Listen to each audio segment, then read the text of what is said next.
अध्यक्ष महोदय, एक 2 मिनिट औचित्याच्या मुद्द्या ऐकून घ्यायचं, जरा औचित्य दाखवावं अशी विनंती.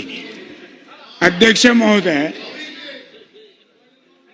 बार्शी येथे प्राचीन कालीन भगवंत मंदिर आहे, ज्याला तत्कालीन मुख्यमंत्री स्वर्गीय मनोहर पंत जोशी आणि तत्कालीन उपमुख्यमंत्री स्वर्गीय गोपीनाथजी मुंडे साहेब यांच्या मंत्रिमंडळानं बार्शीचं भगवंत देवस्थान हे तीर्थक्षेत्र म्हणून जाहीर केलेलं आहे.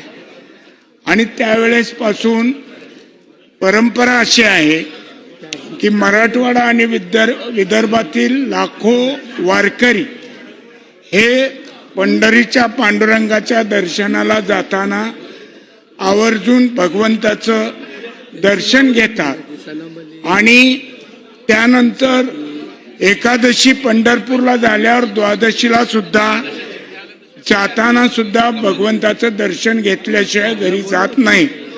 असं हे जगातलं म्हणण्यापेक्षा भारतातलं एकमेव असं भगवंताचं मंदिर बार्शी येथे आहे. माझी या औचित्याच्या मुद्द्याच्या माध्यमातून शासनाला विनंती आहे की अशा या प्राचीन आणि धार्मिक महत्व असलेल्या भगवंताची शासकीय महापूजा मुख्यमंत्री महोदयांनी या पुढच्या वारीपासून सुरू करावी अशी माझी आग्रहाची विनंती या औचित्याच्या मुद्द्याद्वारे मी करत आहे.